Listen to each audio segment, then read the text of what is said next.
మీకొక చిన్న కథ చెప్తా, జాగ్రత్తగా వినండి. ఒక కప్పను తీసుకొని వేడి నీటిలో పడేస్తే అది వెంటనే బయటికి దూకేస్తుంది. అదే కప్పను చల్ల నీటి గిన్నెలో వేయండి, అది అక్కడే ఉంటుంది. ఇప్పుడు మెల్లగా నీటిని వేడి చేయండి. కప్ప సహజ గుణం ఏంటి అంటే, వేడి పెరిగే కొద్దీ దానంతట అదే తన శరీరాన్ని ఆ వేడికి అడ్జస్ట్ చేసుకోగలదు.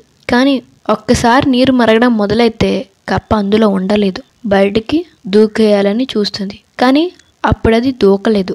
ఎందుకంటే నీటి వేడికి అప్పటిదాకా అడ్జస్ట్ అవ్వడంలో తన శక్తి అంతా కోల్పోయింది. ఇంకా బయటికి దూకే శక్తి లేక అందులోనే ఉండిపోయి చివరికి మరణిస్తుంది. ఇది కేవలం కథ కాదు, ఇందులో చాలా నీతి ఉంది. ఇప్పుడు ఒక్క విషయం ఆలోచించండి, కప్ప ఎలా చనిపోయింది? చాలా మంది వేడి నీటి వల్ల అంటారు, కానీ నిజానికి వేడి నీటి వల్ల కప్ప చనిపోలేదు. నీటిలో నుండి బయటికి ఎప్పుడు దూకాలో నిర్ణయించుకోలేక చనిపోయింది. కొద్దిగానే వేడి పెరిగింది కదా, సర్దుకుపోదాంలే అనుకుంటూ వేడి నీటిలోనే ఉండిపోయింది. చివరికి నీరు మరిగేసరికి అది బయటికి దూకలేకపోయింది. అలానే మనం కూడా జీవితంలో అడ్జస్ట్ అవ్వాలి. అడ్జస్ట్ అవుతూనే ఉండి జీవితంలో పైకి ఎదగకుండా అక్కడే ఉండిపోవద్దు. ఎదుటివాడికి మనల్ని మానసికంగా, శారీరకంగా, ఆర్థికంగా హింసించే అవకాశం ఇచ్చాము అనుకోండి, వాడు హింసిస్తూనే ఉంటాడు. మొదట్లో భరించగలము, చివరికి వచ్చేసరికి భరించలేము. మనకి శక్తి ఉన్నప్పుడే